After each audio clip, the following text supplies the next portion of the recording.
guest this morning is Shay Olivarria. Shay Olivarria is the most dynamic financial education speaker working today. For the last 18 years, schools, nonprofits, colleges, and credit unions across the country have partnered with her to engage audiences. Previous clients include Gateway Technical and Community College, SCE Credit Union, American Airlines Credit Union, and Long Beach State University, among many others.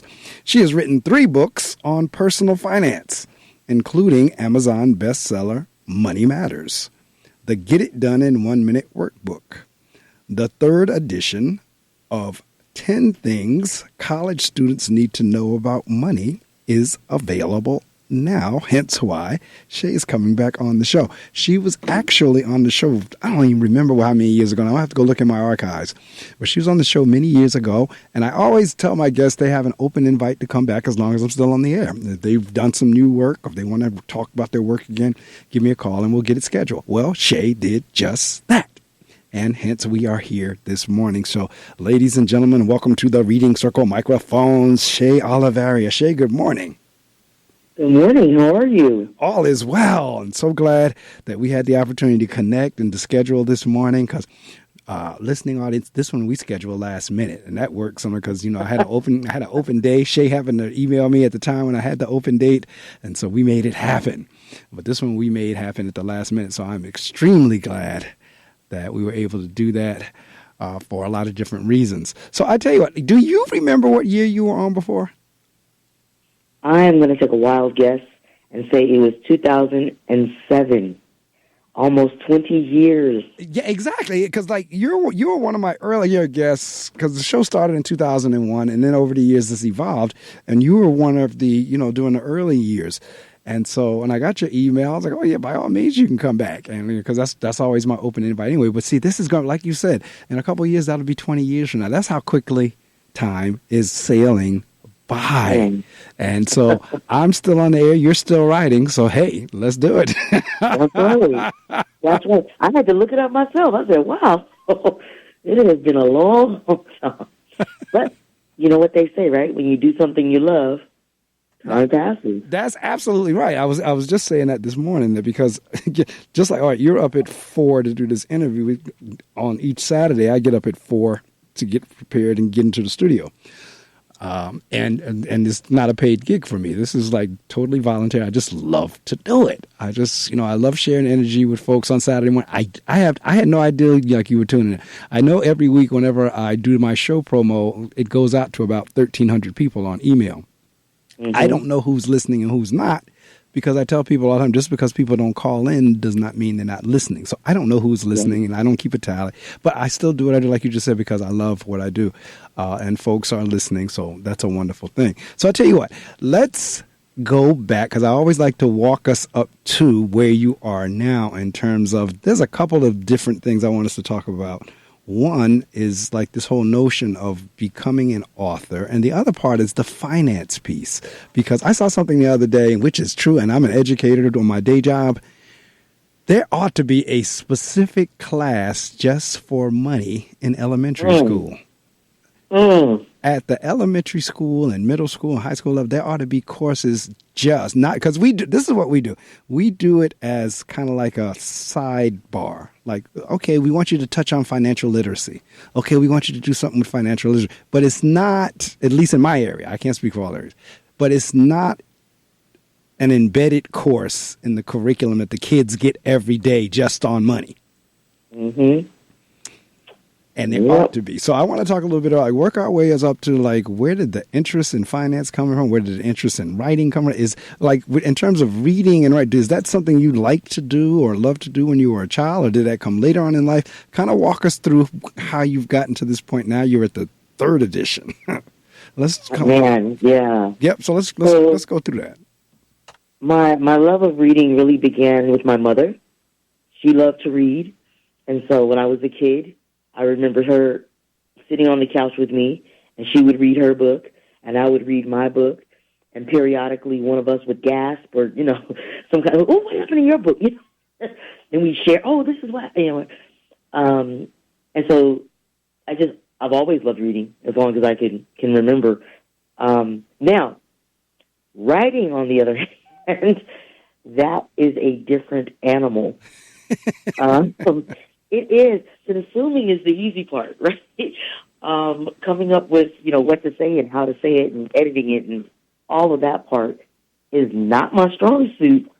But what happened was I was, doing my thing, talking about personal finance, and I would come off the stage, and people would tend to have similar questions, right? So, I heard you talk about, where I should be saving my money. Can you give me some ideas of which kind of accounts I should be looking for, or what are the tips when I find an account, or, I'm thinking about, I know I need to be investing for retirement, but, what exactly does that look like? What is the difference between a Roth IRA and a traditional IRA, And so I had a friend who just said, you should just put it in a book, put it all in a book, and I said, well, I'm not a writer.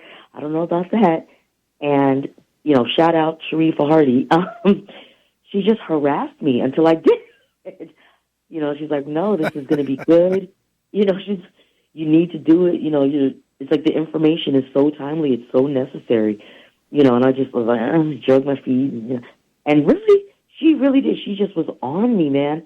And so the first one, Money Matters, to Get It Done in 1 Minute Workbook, was really written because it was something I would have liked to read, right? So you go out to, your local bookstore, whatever that might be, and there usually is a whole section on personal finance, right? And I mean everything from, investments and trading and stock options and, different skills and strategy.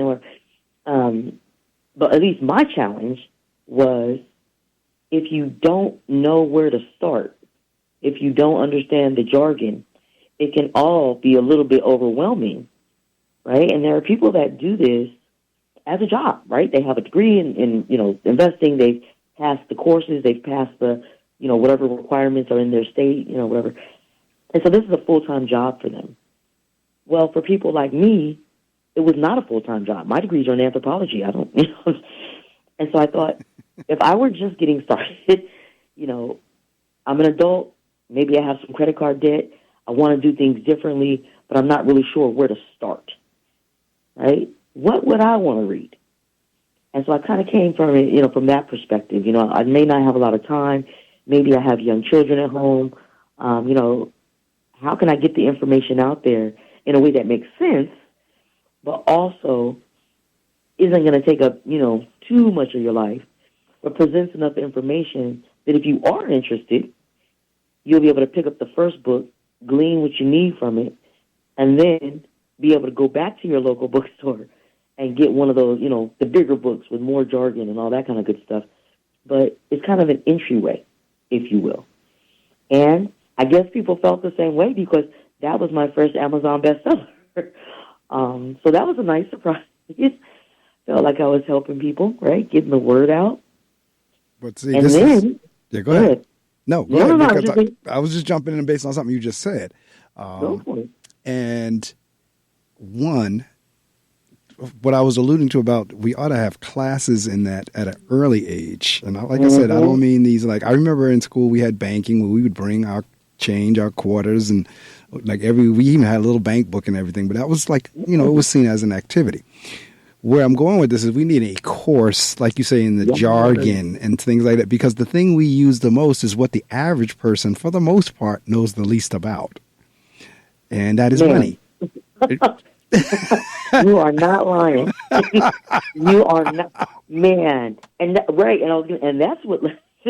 I originally started doing personal finance for kids. Interestingly enough, I actually started with fourth graders in after-school programs. And, some people were like, that's weird. They're only in like, why would you, they don't need to know. They are being marketed to as soon as they can, watch TV, basically, right? Buy this toy, come get this. Ask your parents for their credit card. I mean, it's really ridiculous. And so, like you said, before they have an idea of, what things are or what they need to do or what's good and bad, they're already being targeted. Right? Children are one of the biggest consumers, right? That's why we have so many things, cereal, toys, clothes, everything, right? Like you said, is being marketed to them. And I think you're right. we don't have enough education. They don't know, right, what's going on. And so by the time we come in high school, I think, and I could be wrong here, I want to say there's, 18 states or something like that, that mandate financial education. But here's the thing. One, most states don't really mandate what that has to look like. So they'll do like, I played an online stock game. Okay, we'll check. Correct. And I'm like, that's not really robust. Like you said, that's not a full program, right? Two, and I'm forgetting, I want to say it's the Jumpstart Coalition, has done research on, do teachers feel comfortable teaching this? And usually it's no. Like you said, they usually have their credential, right? And this is usually high schools that they require it in. So they have a single subject credential in, reading or math or science or, whatever this thing is that they teach, right? And now all of a sudden someone just dropped this in their lap. That's right. Also think about financial education. That's right. That's exactly what happens. That's why I was saying a couple of minutes ago, okay, we want you to touch on financial literacy. Oh, okay. Yes. But like... Yes. And how do I do that? What does that look like? What do they need to know? I don't know. Right. And let's be honest. Like you said, a lot of us are learning this stuff the hard way, even as adults, right? And now you're telling them, well, go teach the kids. And they're like, shoot, my credit cards, I couldn't tell you the interest rate. You know what I mean? Like, That's exactly when I signed documents for my house, I didn't even know. They just told me sign here. I just signed it, And so now we're requiring that they do something that, to me, is a little bit unfair. Right? I think about personal finance. I wouldn't want somebody to say, hey, after you come off the stage, we also want you to go into this science class and give a lecture on, frog anatomy. I'd be like, I don't know. That's exactly You don't want me to do that because I don't know what I'm talking about. Right? And so to me, it feels unfair. And I would assume that maybe to educators, it feels a little bit unfair as well. And to your earlier point, by the time these kids are now 15, 16, 17, whatever age they are in high school that they're learning this stuff, we've missed an opportunity to be educating them, like you said, since they were, first grade, second grade. And obviously, it's going to get more complex the older they get, right? It's going to become potentially more relevant because now, okay, you're graduating high school, maybe you're going to college, maybe you're going to get a job, you're thinking about retirement investing, that kind of stuff. But the reality is, first graders who are coming in there with their little lunchbox, right, of whatever little toy is good right now, right, and their matching backpack, and they're, I want this pencil, Mommy, and I want this, they've already been hearing stuff about spending money, saving money, investing in money. We've all, listener, I'm talking to you right now, we've all had that experience of having our child tell us, well, just swipe your card. Correct. Right? Can I go get McDonald's or Mom, can you buy me this? Just swipe your card. And you're looking at your child like, money has to be in the account, baby. I'm not going to, or I'm not going to run up my credit card with my 27% interest rate, to go get you this thing. Come on. But they don't know the background, right? They just know, well, I see you swiping your card when you want things. Right? And so my children will tell me that in a heartbeat. That's swipe your right. card. And I'm like, okay, we need to talk about this a little bit. And so like you said, I think it would be great if we did have, personal finance. Like you said, even from little kids, they can understand it costs money to buy things, right? Well, how much money does it cost? That's right. Right, but we don't talk about what the marketing looks like, right? And so I have this one class that I teach just about marketing, and it's usually to middle schoolers, sometimes in elementary, but it goes through the different common marketing strategies, and I love it because I show commercials. I talk about the strategy, and I show an example, and so then they'll come back the next week, and they're looking like, I saw this commercial, and I think they were using the bandwagon technique, and I'm like, why do you think that? Because they did. And it's like once you provide that information, I feel like it's world-altering. They're looking at the world from a whole different perspective than they were a few weeks ago. And just that little bit of information, I'm telling you, there was a kid that, well, he's a young man now, but he texted me a few weeks ago. I had done some classes at his high school and, talking about interest rates, talking about loans. He's a young person, right? He wanted to go get a car, that kind of thing. And this was maybe a year ago I did the classes. And he texted me and was like, look, my interest rate is this, and, that seems a little bit high, and what can I do? And, I'm on the text strategizing. Okay, well, this is what, let's look into this, and have you considered that? And, and it's we need financial education, like you said, comprehensive financial education, I would argue, all the way back from kindergarten, when they're first hearing these things and getting these ideas and formulating their ideas about the world, all the way up. And I'm not even going to say high school. I'm not even going to say college. I'm going to say to your first job or two, when you're a young professional, right? You're so excited. You've come out of college maybe. You've gotten that offer. You remember that first little offer and that little paper. You're so excited. That's and they're right. telling you remember? And, you have to sign here, which investment strategy you want to use. And HR is talking to you, and you're like, I don't know. And you're looking at what are my Absolutely options? What is right. it they want me to do, right? And I remember that feeling overwhelmed. And so young people, they'll still reach out to me, and they'll say, they're offering me, this plan or that plan, and I don't know. It all looks good to me, right?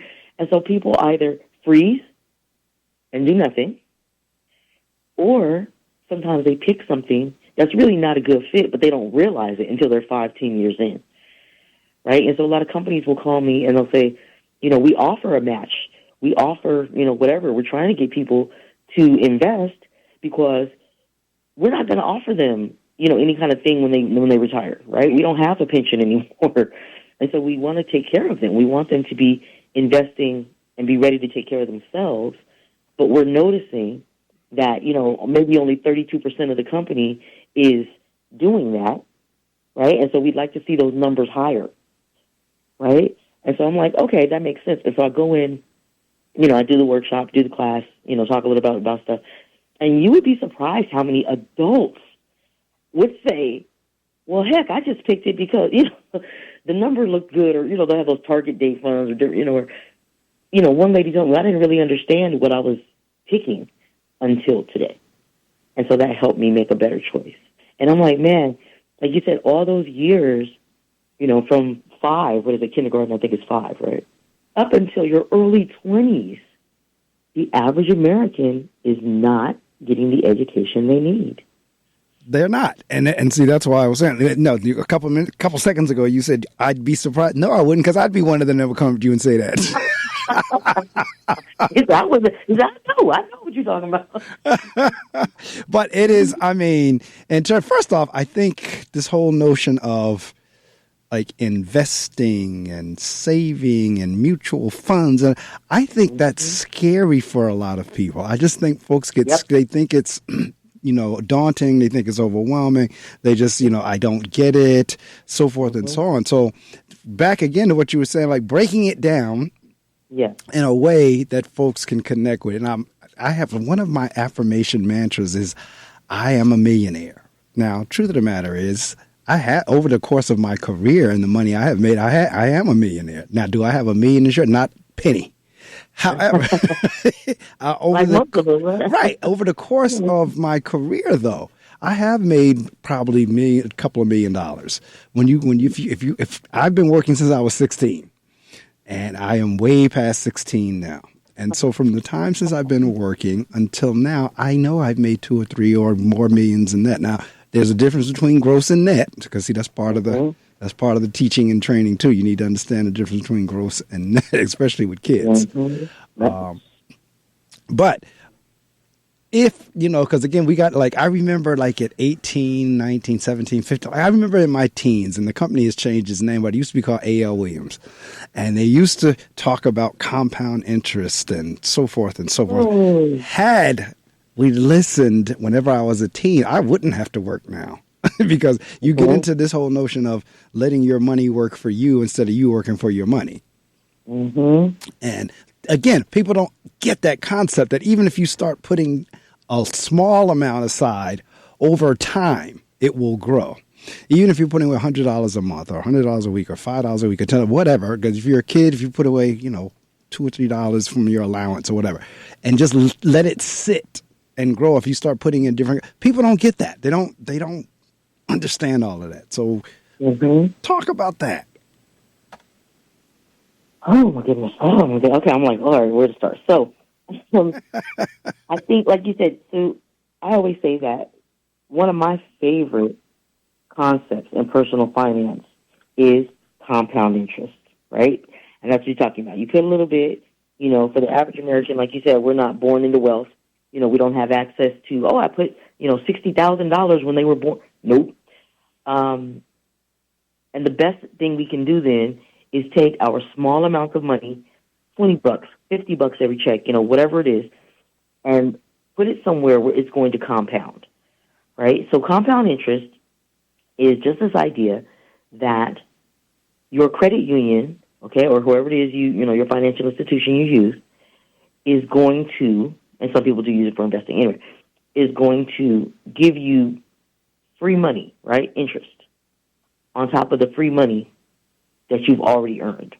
Okay, so what I'm saying is, let's say month one, okay, and I'm going to use easy numbers because I'm not a math person, funny as that sounds. Month one, you put $100 into let's say a money market account. Okay, we're going to do this real simple. Let's say that money market account is earning 10% interest. Okay, and right now we know that's not true, but it's just an example. You put your $100. Since you're earning 10% interest, you're going to earn $10. Okay, so month two, you have $110. The $100 you already put, plus the $10 they gave you for interest.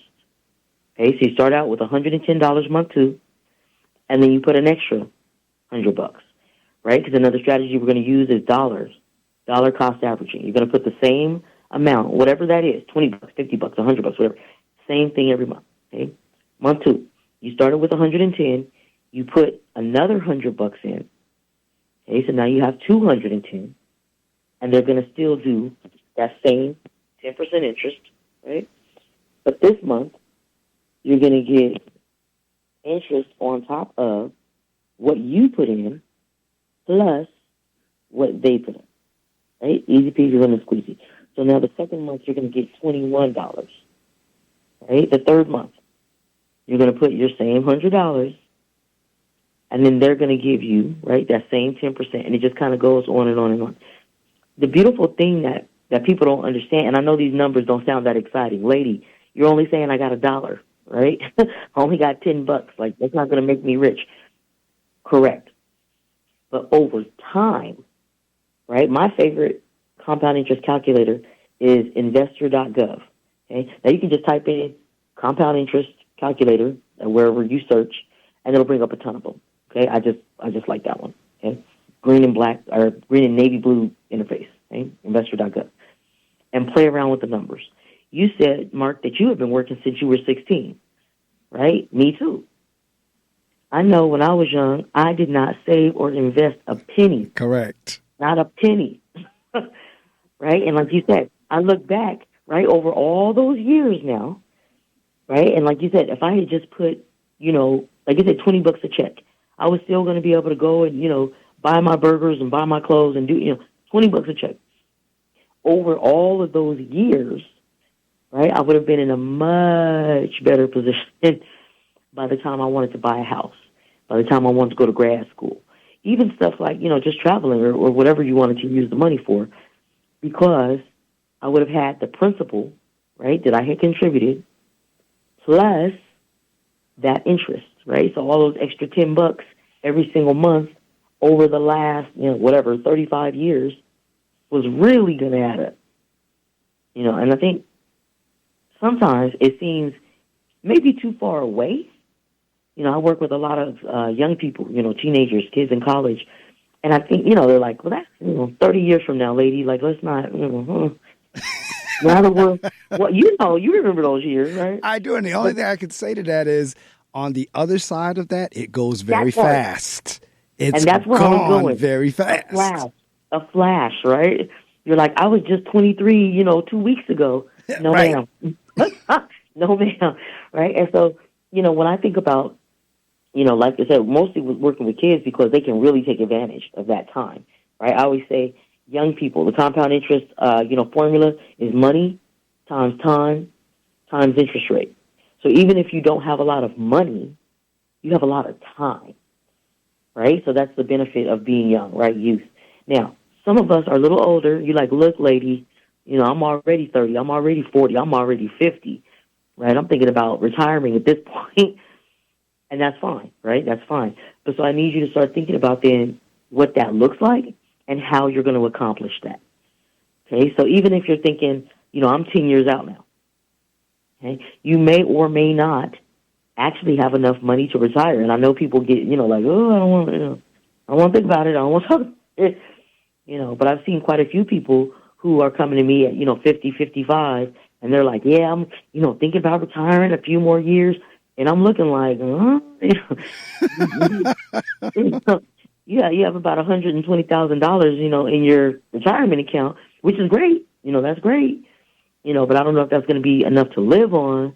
They have these actuarial charts that you can look at and say, here's my gender, here's my race, they have it down to the zip code. Here's what we think, how long you're going to be alive, right? And so if you think you're going to maybe go into retirement at 65, right, and then you're thinking, I'll be good to go, but the actuarial chart, and none of us know, right? I don't want to, none of us know. Right? No, I get the point. Chart, yeah, exactly. Right, exactly. You never know. Right. It's saying that, okay, you're going to live on average, right, to like 82 or something. Well, heck, that's almost another 20 years. That's right. That's and right. It could be longer than that. That's right. And so, like you said, I just think, what are those small changes, right? If you're already, working a job that offers you a match, please, please, please take advantage at least up until the match, right? Talk to your HR.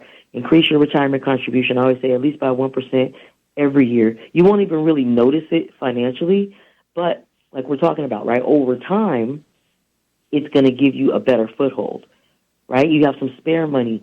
You've already maxed out your match. You don't like the options that your job provides.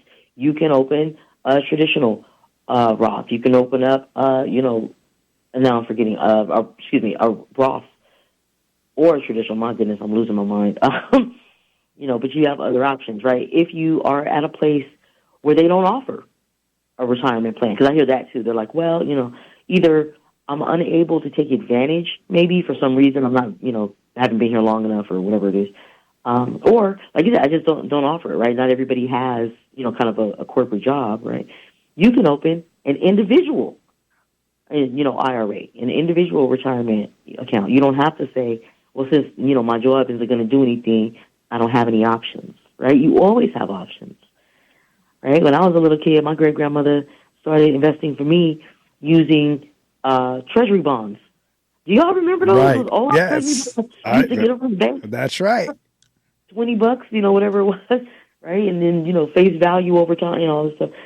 And so there's just more options, I think, than people are maybe aware of.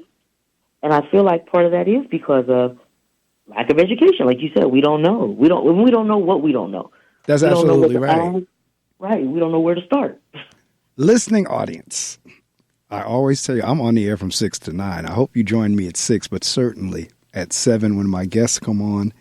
And if there ever was an important topic to talk about, it's the one that me and my guest are talking about this morning. My guest is Shay Olivarria, and we are talking finances. There's something you said, whenever you were talking a few minutes ago, that I also think plays into this. You said, I'm not good in math. I think the average person, I could be wrong, but I think the average person feels in order for me to do finance, I need to be good in math. And what I'm hearing from you is, no, that's not necessarily the case. Trust me, my middle school and high school algebra and geometry teachers will attest, right? And like you said, that's part of some of the pushback, right? So there are a lot of curriculums that have been developed, right? Maybe curricula for those of you that are, and it's usually set to state standards, right? And that's kind of their hallmark, their calling card, right? You can call up this nonprofit. Usually it's like one of those big, nationwide nonprofits, right? And they'll say, we'll come in and we'll do financial education for you at your school, right? And it's usually free, right? And teachers are like, that's great. Let's do that. And so I volunteered with a couple, especially when I first started. I was like, let me get out there, right? I want to get the information out there. And part of the challenge is, I'm about to hurt some feelings, a lot of our kids are not where they're supposed to be based on those state standards. Oh, well, right? No, you ain't hurt no feelings. That's truth. That's fact. Okay. I'm going to say, right, yeah. I'm a principal of a school. That's fact. See? So they're not reading on grade level. They're not doing the math at grade level, right? And so, like you said, then you come in and you're like, what is 20% of the $15 sweater? And, and the kids, honey, you can see their eyes glaze over. And I think you're right. That's when it starts, right? Okay, well, then I'm not good at this, so that's not something I need to be interested in. And to me, right now, I'm not I'm not an educator, right? I'm not a teacher, so, take this with a grain of salt. But to me, the concepts of personal finance are not, I don't know how to say it. I was going to say not related to math. Obviously, it's numbers, right? But there are so many calculators out there. There are so many, things, especially nowadays with technology and apps. And, a lot of the kids are using, like, Robinhood apps. And, Mint.com has it. There's a ton of apps, right? Green Dot, whatever Right. app. Also. So that the math shouldn't really be the stumbling block, right? I have a calculator. I can have them do the math. I just told you my favorite one was investor.gov, right?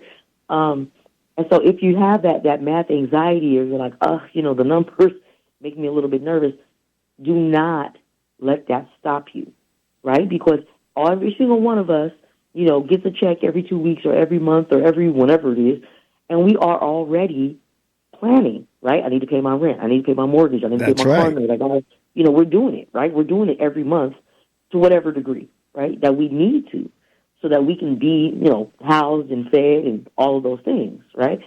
So if you take it up that little extra notch and start thinking about, instead of reacting to whatever is being handed to me, right, now I'm going to be planning what I want to happen, it's really not that much different, right? You're just thinking about, these are my fixed costs, right? Every month I know I have to buy groceries, I have to put, gas in my car, right? My baby needs new snowshoes, like I know that, right?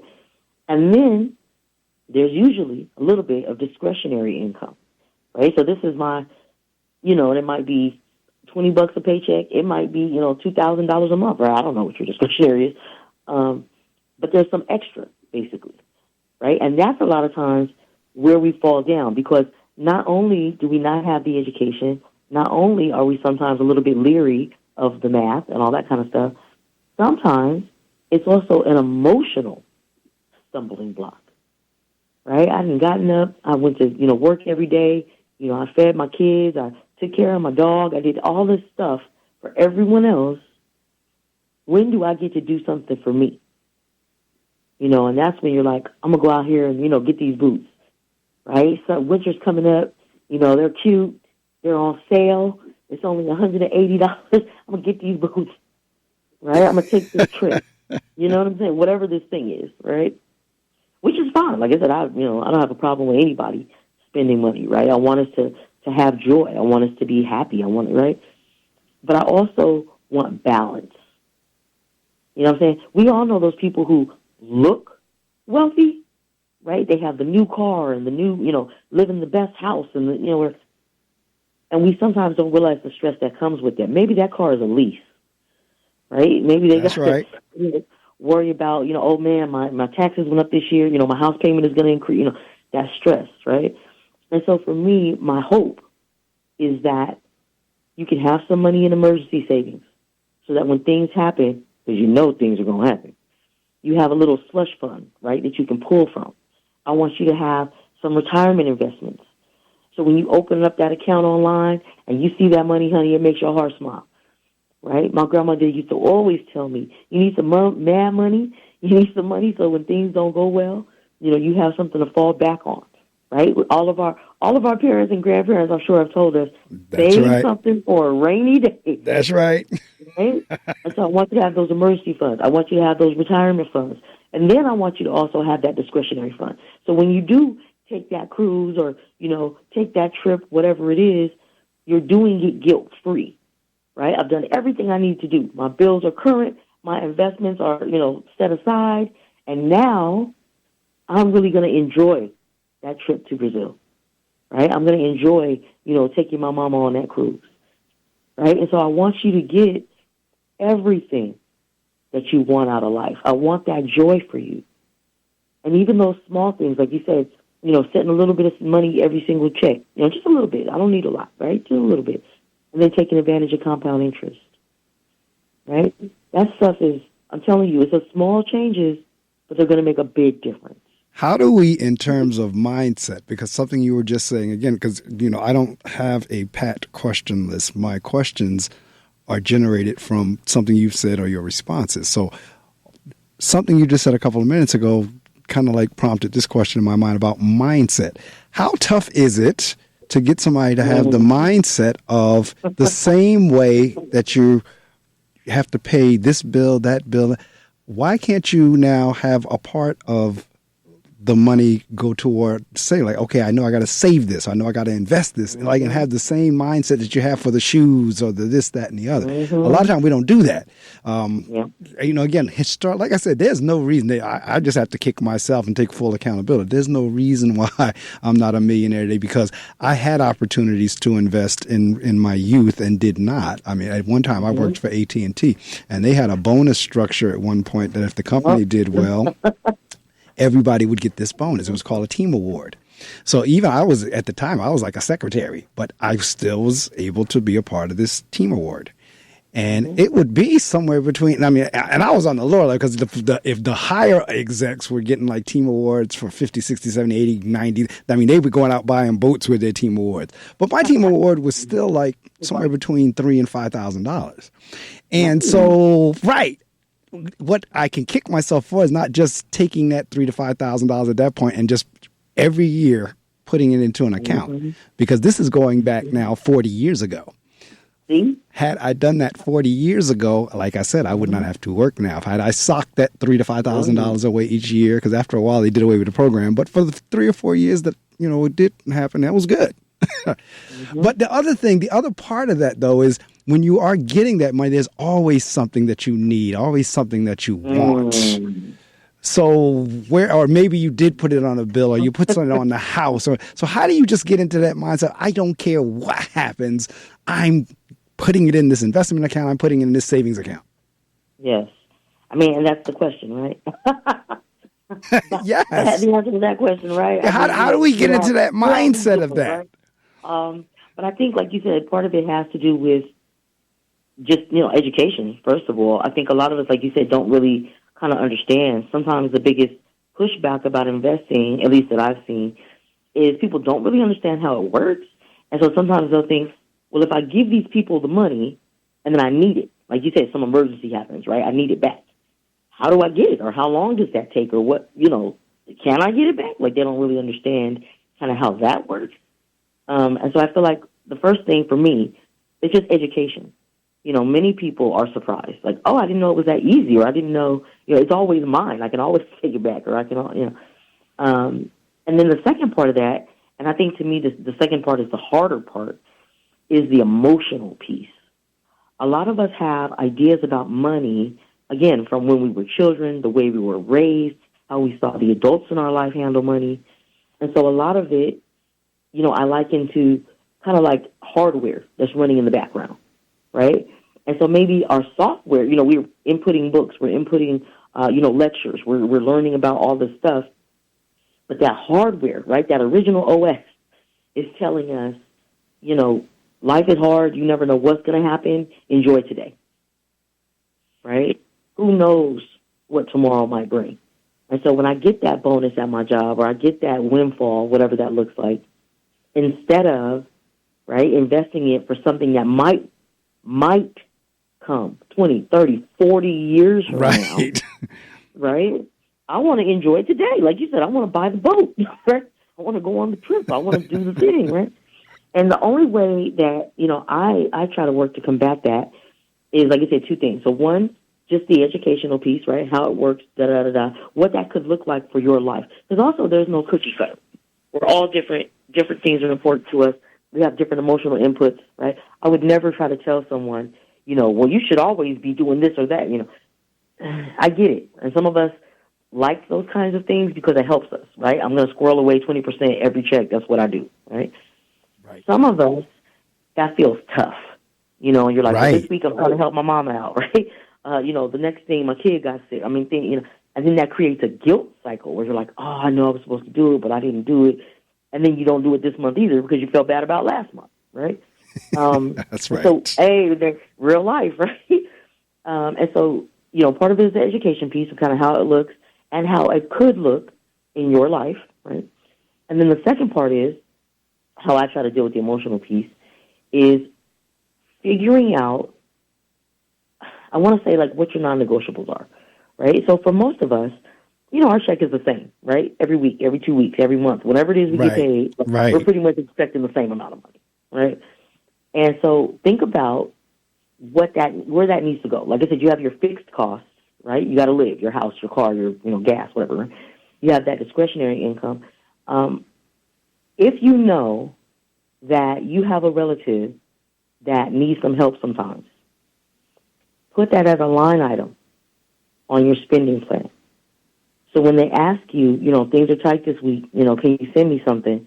You've already factored that in. No worries, I got you, right? But that also then gives you the flexibility to say, I can still save for that trip. I can still go get those boots. I can still, buy my second vacation home. Whatever this thing is that you want to do, right? I just feel like, you want to create your spending plan so that it includes, and I mean, we can never plan for every single thing, but it includes different options, right? So the students that have worked with me know one of the things I'm always talking about is paying yourself first, right? This idea. Correct. Right? Most of us pay our bills first, right? Because you're like, well, come on, lady, I got to have a place to live, right? I got to have a car, I got to have food. Like, come on. That's true. But if you wait until the end of the month, I paid all these bills, and this is what I have left, it makes it harder, right? Because now, again, you've done that emotional labor of, I've been doing everything for everybody else. When do I get what I need? Now, see, you hit at what I was just talking about with the mindset. Matter of fact, that's it right there. Pay yourself first. How do you get folks into that pay yourself mindset? But I have a question that was texted to me. Is there any hope for older people, 50s, 60s, that are just able to start saving and had minimal opportunities to save through their employment? What can they do? Yes, that is such a fabulous question. Yes. So you're looking at retirement, right? You're like, I may or may not, want to stop working sometime in the near future, 10, 15 years, right? I don't have the assets that I would like to have, right? So what does that look for me now? So you have a couple different options. First, you want to take advantage of those, like, catch-up loopholes, right? So when you think about, I don't know what your job situation is, but like I said, I'm assuming you're already maxing out that part, right? You're contributing as much as you can possibly contribute. You're making sure to get the match, right? That kind of stuff. If you go with, like you said, a Roth IRA, traditional IRA, there's a lot of different investing strategies, but you want to start taking advantage of that. And for the government, there are catch-up, I want to say, right, loopholes that kind of, you can only contribute whatever it is, right, $6,000, whatever. But once you get after 55, they'll let you contribute more than whatever the lower threshold was. Okay, so you're aware now. You know that some things need to change. Start doing that as quickly as possible. Okay, contribute, as much as you can, right? The other side of that is you can also decrease your costs, right? As you get older, a lot of times, our kids have maybe moved out. We don't have to worry about their costs, right? Maybe we have a bigger place than we need. Maybe you're thinking about just moving to just a cheaper area, right? A lot of folks that I know, they made their money in, New York City, but then they went and retired in Alabama, right, where they have a lower cost of living, right? So just thinking about what does that look like? Because you have two things that you can control. One, how much you're investing, but two, how much you're spending, right? What does that look like for you? Now, one of the things that's been coming up recently is people, instead of trying to kind of go it on their own, right, live in their own house until they're, 90 years old, whatever, are creating these communities where they're living with other people, right? So we're all going to, buy a house together, or we're all going to, travel the world. Do you know I even read something about these retirees that live on cruise ships? Have you heard of that? I saw that as well. I saw something on that a while ago also. Yes. Yes. So also consider that retirement might not have to look like traditional retirement, right? You have another thing in control. How long do you want to work, right? So back in the day, you retired when you were 65, get to go watch, right, all that stuff. Nowadays, people are healthy. People are living longer than Right. ever. And I know you're like, lady, I do not want to work until I'm 75 years old, right? And I get that. I do. I get that. But if you're in a good situation already with your job and you don't have a job that, you can't stand to go to, if you know that you have a little bit of catching up to do, maybe look at setting your retirement age at 70 instead of 65.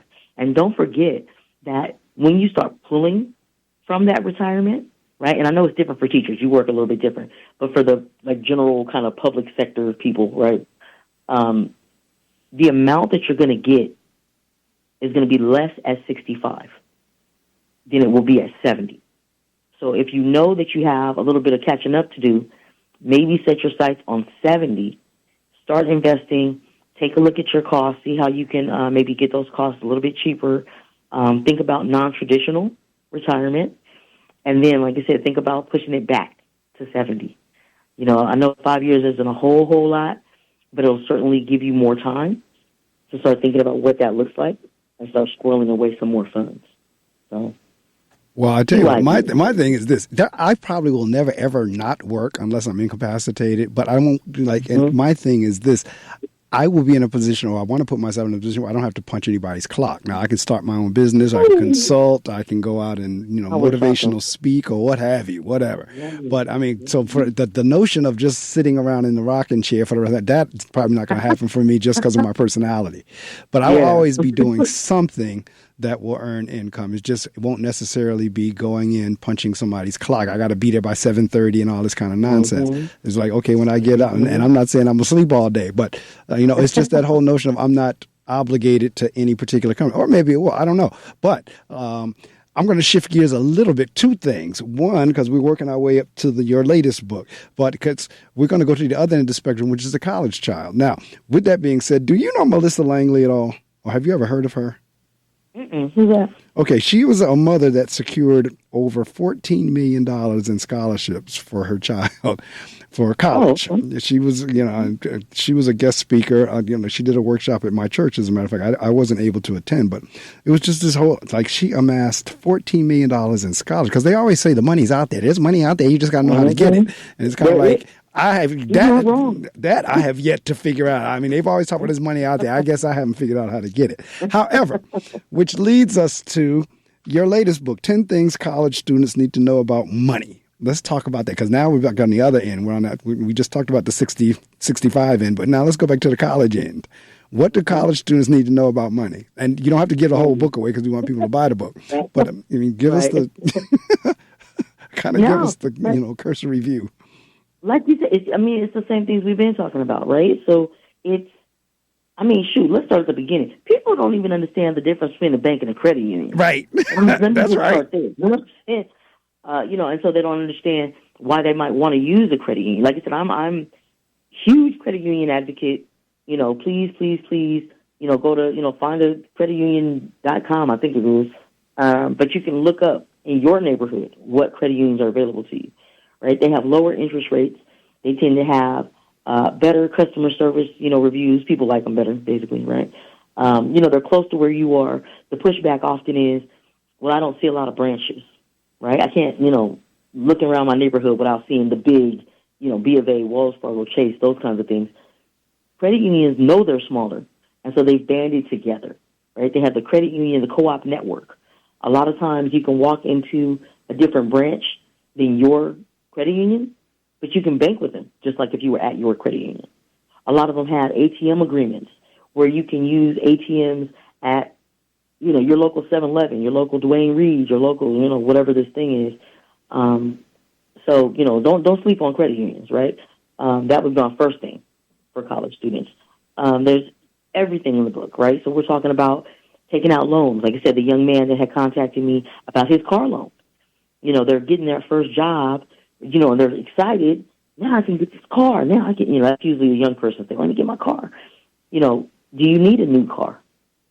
Right? If you do, what price are you buying it at? Right. What's your interest rate? How long are you going to be paying off that loan? The average car loan now is 7 years. That's correct. You know what I'm saying? You're going to be paying this loan for, a very, very long time, and don't understand the interest rate. Don't understand, how they're making their decisions about extending you credit, right? Don't understand about credit cards. What's your interest rate? Like you said, how you've seen those calculators where you can put in, if I buy this pizza, if I buy this laptop, whatever it is, how many months will it take me to pay it off? Right. And sometimes that'll help you. Like, ooh, I don't really want this pizza. If I got to pay on it for 3 months, that's kind of crazy. And see, this is the thing. Like, okay, going back to your car example, let's just use round numbers. Let's use $10,000 that you've financed over a 7-year period of time. It was a $10,000 loan, but you've ultimately paid them $25,000. So they got $15,000 profit off of something that only cost you. That's what's supposed to be $10,000. I was going to say, right? You heard you say was. It was a $10,000. And that's the thing. Like you said, they get you because they'll tell you something like, I love this, right? You walk on the lot, you're looking at the cars, a salesperson comes over to you and says, how much can you pay per month? Right? So you're like, whatever it is, $200, $300, whatever it is you can pay. And they say, I can get you in that car for $300. And you're like, oh, okay, great. But they didn't tell you the interest rate was going to be, 12%. They didn't tell you you're going to be paying it for 7 years. They didn't tell you, And so you don't know. You're just happy you drive. You was shiny. My radio is popping. Oh, it's like, come on, people, right? And so that was the young man's case where he wanted a car. He got the car. He's been paying on the car now for, I think it's 6 months, 8 months, whatever it's been. And so now it kind of really set up on him, like, how much am I going to be paying and how long am I? And I'm like, the time to think about that was before you signed those loan papers. You know what I'm saying? But they don't know that, right? So like you said, the credit unions, the loan stuff, the interest rate. We talked a little bit about paying for college is expensive, right? Correct. It's expensive. And so what is your ROI, right? Your return on your investment. A lot of times people choose their college based on the name, right? I want to go to this school because look at this name and have you looked at your department? Funny as it sounds, just because a school has a name doesn't mean your specific department has a name. You know what I'm saying? And so you got to find out, right? Who do you really need to work with? For my master's, there was only 2 schools in the whole United States that offered what I wanted to do. And so, I could have gone to these other schools, but for my field, I needed to be at one of these 2 places, right? Think about that. Figure that out. How much are they going to offer you? Like you said, how much do you have to pay? And there's another book. Oh my gosh, and I can't think of the name of it. Oh my goodness. Anyway, it's a book of scholarships, and she has it organized by month. So like in November, right? Here's all these scholarships you can apply for. In December, and they always talk about that. Like you said, treating it like a job. There are people that I know personally in my life, about 3 people, that have had their kids undergrad and grad school completely paid for with scholarships. Well, that's what this Melissa Langley, that's what she's all about. Yeah. Like I said, when I first heard about her comment and the amount of money that she was able to get in, I was like, $14 million. You can go to college X many times over. You want. That's right. That's right. You know what I'm saying? But like you said, again, people, I feel like too often, what did my grandmother say? Begin with the end in mind. And they're not thinking about what that's going to look like once the diploma is hanging up on your wall. They're just thinking, I need to pay now. So, we're going to take out the loans or we're going to do whatever we need to do, which is, fair. I think a lot of us, they say, 71% of people that go to college end up taking out loans, right? So there's no shame there. But what I'm offering is, like you said, if you can think about that beforehand, right? When this kid is in 10th grade, 10th grade, 10th grade, 11th grade, 12th grade, start looking for those scholarships now, getting your child in those extracurricular programs so that they can be competitive. That is correct. That is, matter of fact, that's why we had that workshop with Miss Langley. But see, that's why we had that with the hopes that parents would do that. Because again, going back to my team award days, had I socked that team award, I'd have been able to pay for both of my daughters' college education cash. See? Had I done that. There's states where you can actually start paying for your child's education when they're 2 or something like that. Right. And then you lock in those rates. So by the time they get older, you've already, like you said, either paid it off or paid a lot of it. There's so many, what do they say? There's more than one way to skin a cat. Absolutely. Right? There's so many options. And so, in the book, I'm trying to give people that education that we had to learn the hard way. Correct. Well, I always say that. You know, Or just we didn't listen. Because in my case, I just didn't listen. So that's the hard way. That part. But right? but again, you were talking about marketing. I mean, when you start talking like you talk marketing, my bachelor's was in marketing, in advertising, because I always loved the influence of marketing. And therefore, I'm very hard for marketers and salespeople to get.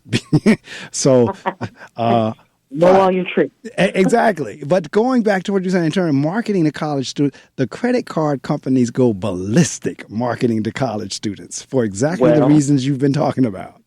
Don't forget, thanks to, oh my gosh, I'm trying to remember the name of it now. Oh my gosh, that's my favorite. Anyway, it's this organization that was created by the government. They had the Card Act of 2008. And so back in the dinosaur days, right, when I went to school, they would be lined up just waiting for those freshmen to come. Yes, right? that's and right. They would say something like, we'll give you a Subway sandwich card if you'll apply, right? And whether you get it or not, you still get the sandwich card. Right. Well, you're 18 years old, you're free sandwich, okay. Yeah. And so, like you said, they couldn't wait. They saw us coming, right? Because of the Card Act of 2008, things have changed a little bit now, right? So they're not supposed to be giving a credit card to anyone who does not have earned income. Okay. Or somebody who will sign for them. So like usually a parent, to kind of be responsible, right?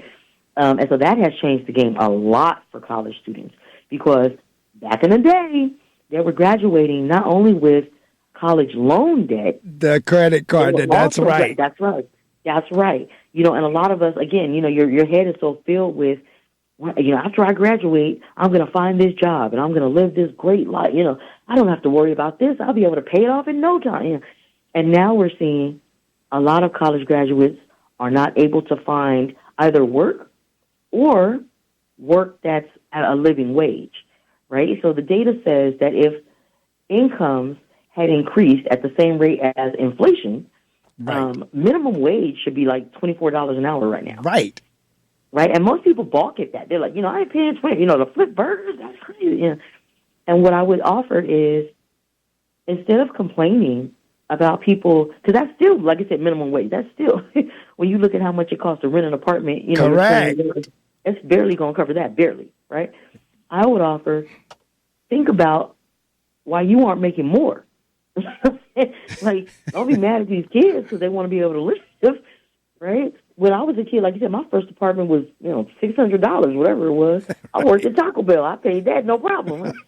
They're not in the same environment. It's a whole different animal nowadays. That is correct. And that's why you see so many people that are living with their parents. Correct. Let your kid graduate. They still at home. Why they not?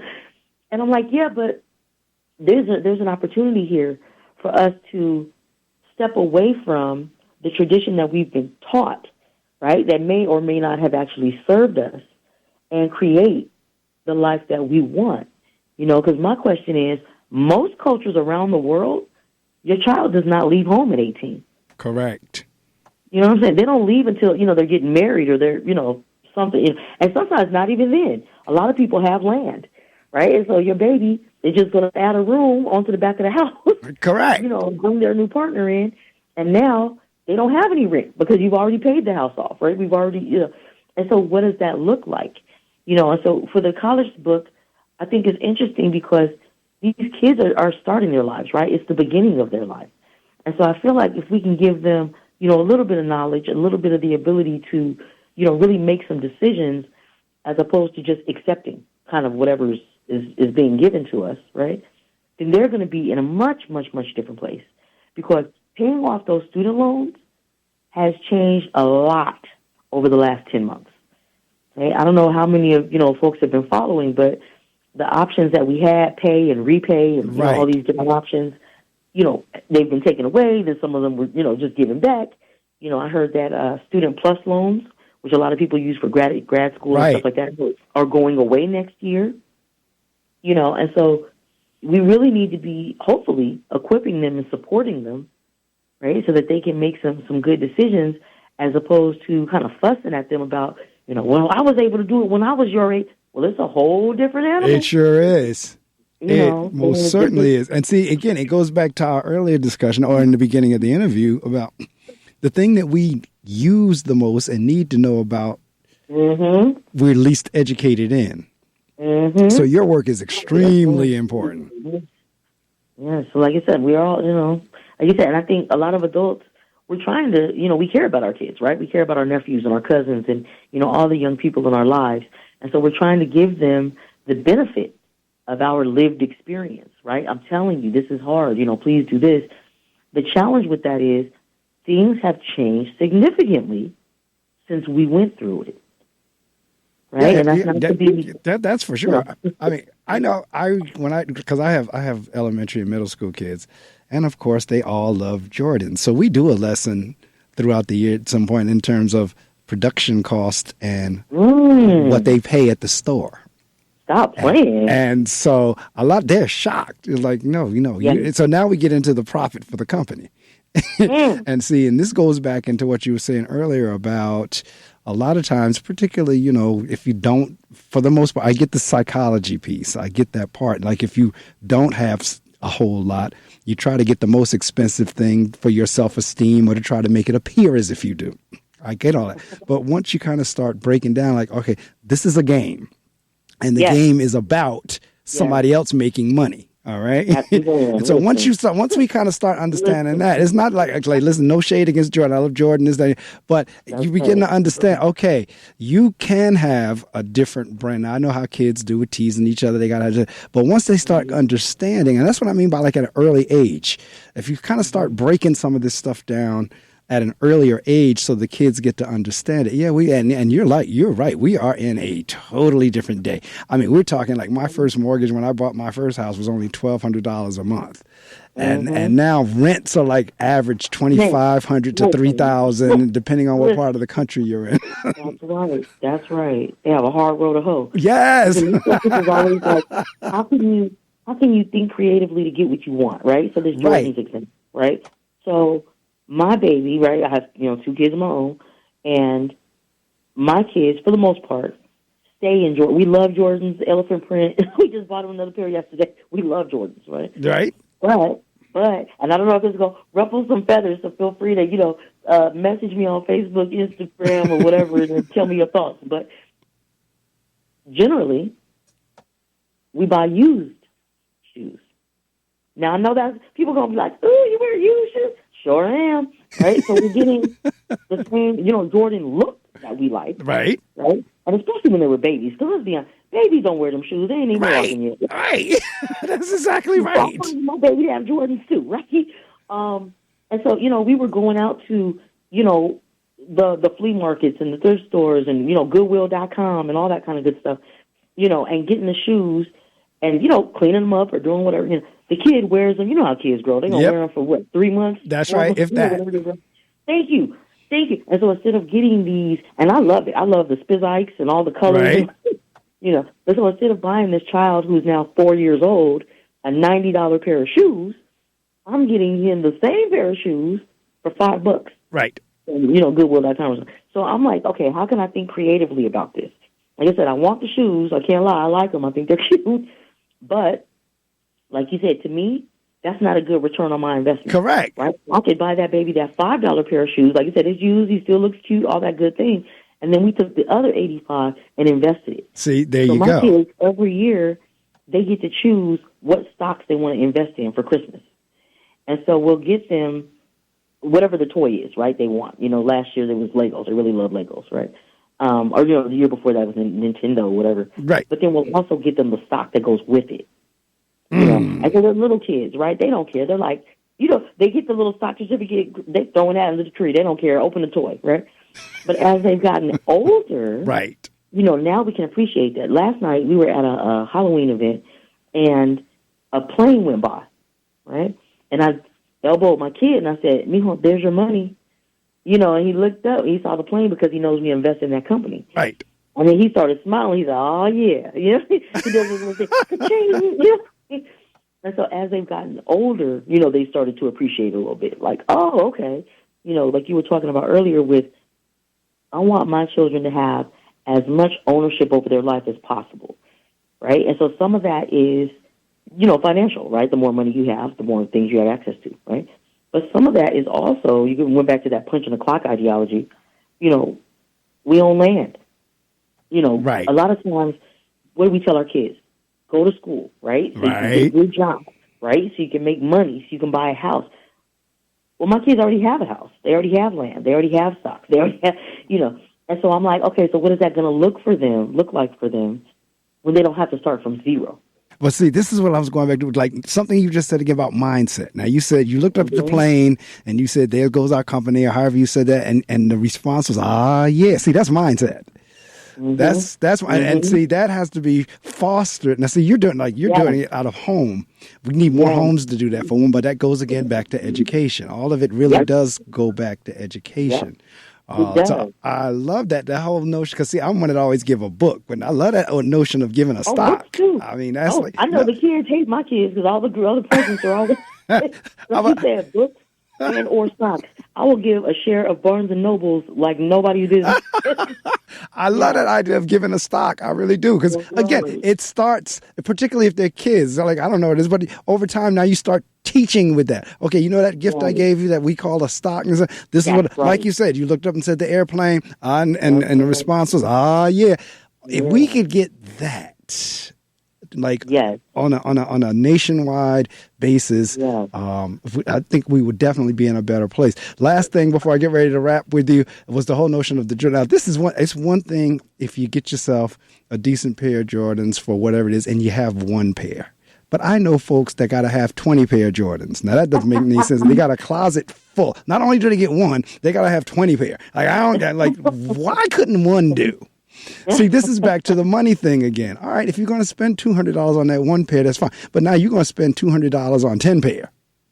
Well, like I said, and here's the thing, right? So everybody has their own perspective of what's important. To me, right? To me, your rent is paid, your mortgage is paid, your card is paid, you have gas in your car, all your bills are current, you have a nice little emergency fund stocked up. Honey, buy all the Jordans you want. You know what I'm saying? So go on the trip, buy the boots. I don't care, right? But if your bills are behind, or your life is not exactly where you want it to be, you have some more retirement contributions that you want to make. That's, for me, when the challenge starts, like, okay, you got $4,000 worth of Jordans sitting in there, let's sell them. And that's a business, too. Let me not That's right. That's business, too, So there's just, like I said, there's so many ways to skin a cat, Absolutely. My job is not to judge people. Like you said, my job is to educate. I want people to be able to create whatever this life is that they want. I do that through my speaking. I do that through my books, right? You can visit my, website. You can see me on social media. Like, however I can help. I want you to create the life that you want. Right? Well, that is a wonderful segue to where we are now, because you said it a couple of minutes ago about either texting you or Instagramming you or social mediaing you about your comment about the used shoes. But that's exactly the way we are now in terms of your opportunity to promote. You can promote websites, social media sites. You want to shout people out, whatever you like to do. The only thing, Shay, you cannot do is mention a dollar amount. But anything short of that and profanity, anything short of those two things, I'm going to turn the mic off, and you have the opportunity to promote and let folks know how to get in touch with you, so forth and so on. Okay. So all of my books are available on Amazon, so obviously Amazon.com. So that's Money Matters, the Get It Done in 1 Minute Workbook, 10 Things College Students Need to Know About Money. The 3rd edition is out now. And then All My Mistakes, which is also a personal finance book, but based on my experience being in foster care between the ages of 13 and 17. So all of those books are available on Amazon.com. If you're thinking, maybe you'd like me to come out to your youth group, I've worked with, churches and schools, colleges, whatever. You can visit my website, and it's just my name, Shay, Shay, Olivarria, OLIV as in Veronica, ARRIA.com. So the new website, like I said, you can look at, the books and the speaking and, hire me to come out to your youth group, your credit union, your college, that kind of thing. And then I have my blog, which is through my company name, Bigger, like larger, Bigger Than, THAN, Your Block, BLOCK.com. And I write articles, about what's happening kind of right now in the world of personal finance. I talked about giving a stock as a birthday gift. I have an article about that. How do you do that? Which companies do you use? What does that look like? The news that's coming out about personal finance. Again, I know some of it can be a little bit confusing, also a little bit overwhelming, right? Because there's news every day. Like, how do I know what's important? So if you go to biggerthanyourblog.com, that's my blog. Like I said, I post, all kinds of information there.